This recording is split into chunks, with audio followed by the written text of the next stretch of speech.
Hello hi, ഇന്ന് നമുക്കിവിടെ ഈന്തപ്പഴം മാങ്ങ അച്ചാർ ഉണ്ടാക്കിയാലോ. ഒരു പാത്രം അടുപ്പത്ത് വെച്ചിട്ടുണ്ട്. ഇത് നന്നായിട്ട് ചൂടാവുമ്പോൾ നമുക്കിതിലേക്ക് എള്ളെണ്ണ ഒഴിച്ചു കൊടുക്കാം. എണ്ണ നന്നായിട്ട് ചൂടാവുമ്പോൾ നമുക്കിതിലേക്ക് ഉലുവായും കടുകും ചേർത്ത് കൊടുക്കാം.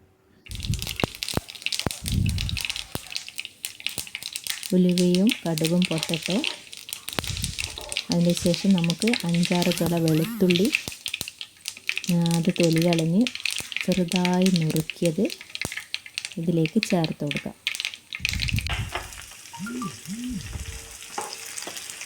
വെളുത്തുള്ളി നന്നായി ഇളക്കുക.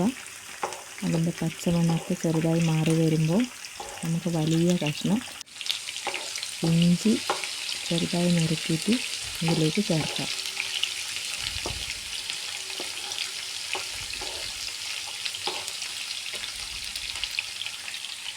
ഇഞ്ചിയും കൂടി ഇതിലേക്ക് ചേർത്ത ശേഷം നന്നായി ഇളക്കി അതിൻ്റെ പച്ചമണം ചെറുതായി മാറി വരുമ്പോൾ നമുക്കൊരു 8 പച്ചമുളക് ചെറുതായി നുറുക്കി അതും ഇതിലേക്ക് ചേർക്കാം.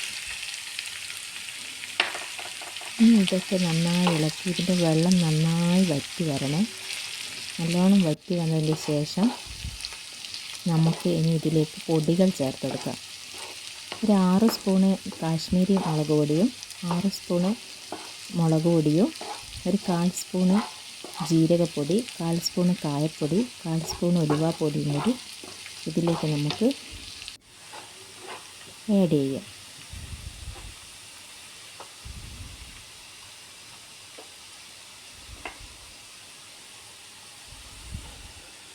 പൊടികൾ ചേർക്കുമ്പോൾ തീ നന്നായി കുറച്ച് വെക്കണം, അല്ലെങ്കിൽ കരിഞ്ഞു പോകും. അതിന് ശേഷം നമുക്ക് കുറച്ച് ഈത്തപ്പഴം ഇതിലേക്ക് അരച്ച് ചേർക്കാം. ഒരു 10-11 ഈത്തപ്പഴം ചെറുതായി നുറുക്കി വിനാഗിരിയിൽ പുതിർത്ത് വെച്ചതാണ് ഇതിലേക്ക് അരച്ച് ചേർത്തത്.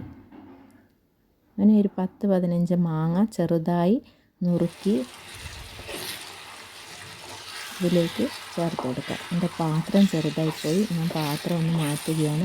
കുറച്ചുകൂടി വലിയ പാത്രത്തിലേക്ക് ഇത് മാറ്റുകയാണ്. ഇതിൽ നിന്ന് ഇളക്കാൻ പറ്റുന്നില്ല. ഇത് നന്നായി ഇളക്കി ആവശ്യത്തിന് ഉപ്പ് കൂടി ചേർക്കണേ. ഉപ്പ് ചേർത്തത് കാണിക്കാൻ വിട്ടുപോയി. ആവശ്യത്തിന് കുറച്ച് ഉപ്പ് കൂടി ചേർത്ത് കുറച്ച് വിനാഗിരി കൂടി, ഒരു 2-3 സ്പൂണ് വിനാഗിരി കൂടി ഇതിലേക്ക് ഒഴിച്ച് നന്നായി ഇളക്കി യോജിപ്പിക്കുക. ഉപ്പ് കുറച്ച് മുന്നിട്ട് നിൽക്കണം, കാരണം ഇത് നമ്മൾ 5 ദിവസം കഴിഞ്ഞിട്ടാണ് ഉപയോഗിക്കുക. അപ്പോഴത്തേക്ക് ഉപ്പ് അതിന് കറക്റ്റായി വരും. ഉപ്പ് കുറച്ചധികം ആയാലും കുഴപ്പമില്ല, അതിൻ്റെ പുളിയൊക്കെ ബാലൻസായിട്ട് വരും.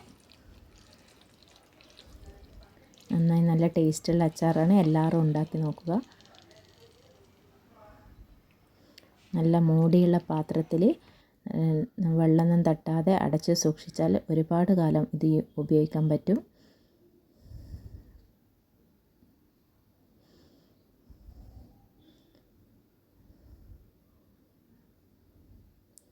അപ്പോൾ അച്ചാർ റെഡി.